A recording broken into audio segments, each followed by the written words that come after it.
My name's Jesse Winchester Schmidt, and I'm the art director of Lucky Lady Games, quite happily. And we make social games. My background is primarily in design work for animation, broadcast, and film, music videos, and I've just recently crossed over to social gaming, which is pretty exciting.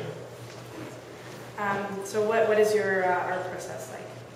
My art process, if I have 10 hours for a task, generally the first 8 hours I'll be in my sensory deprivation tank.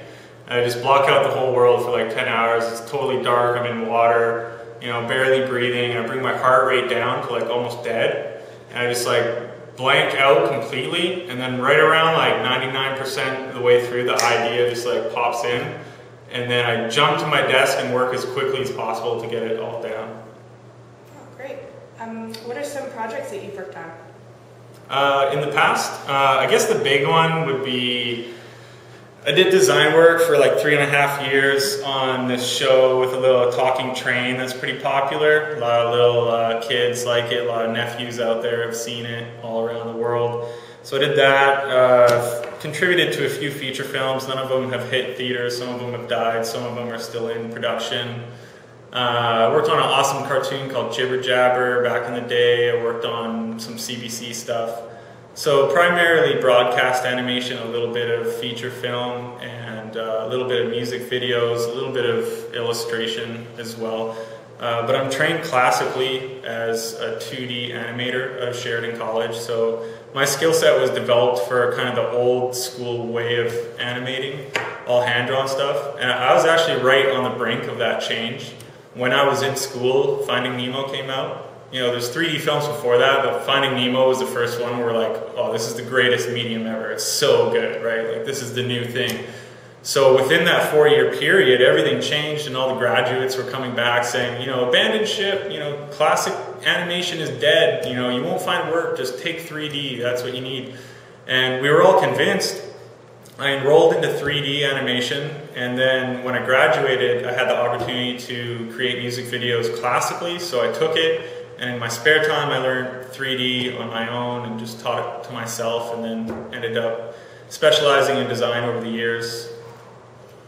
Any well-known artists that you work for the music videos?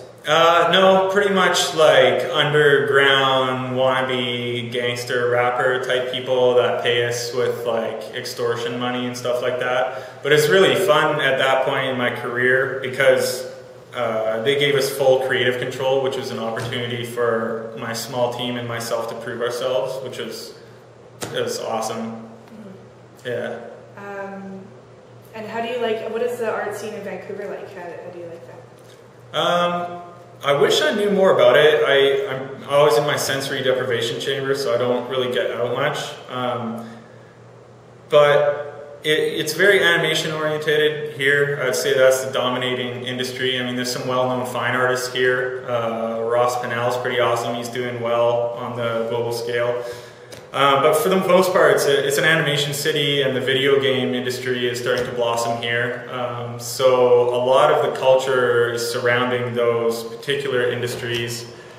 And so it's pretty young overall, because both of those are pretty new industries, and most people are graduates from 1 or 2 year programs. So if I ever do go out and hang out with that crowd of people, it's pretty young and enthusiastic and almost kind of, trendy and young. Mm-hmm. What's different about doing artwork for like social games, like Lucky Lady Games? Yeah, pretty well everything. Yeah, just totally different pipeline and delivery format.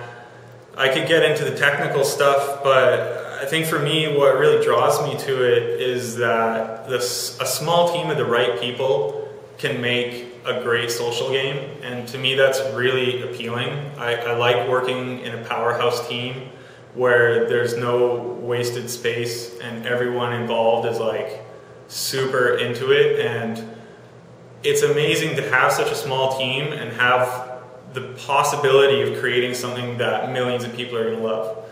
I love working in film as well, but it's a different dynamic when there's 200 people making something for the world.